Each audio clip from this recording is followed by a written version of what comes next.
Hi guys, welcome back to a new episode of Apps Academy.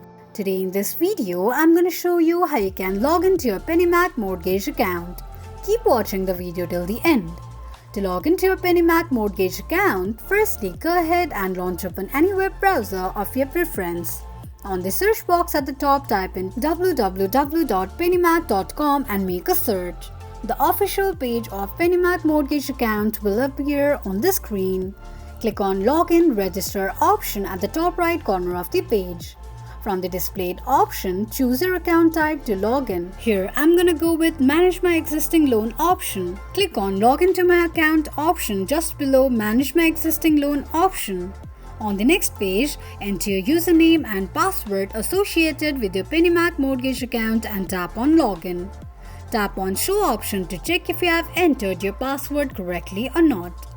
Tick mark on the box that says Remember this device in case if you want your ID to be remembered next time you log in.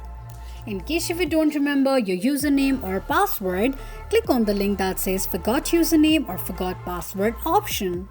This is how you can log into your Pennymac mortgage account quickly and easily just in few steps. If you have any thoughts or queries, let us know in the comment section. Don't forget to subscribe to our channel. Also, press the notification bell icon so that YouTube will notify you whenever we post a new video. I hope this video was helpful to you. Thank you so much for watching.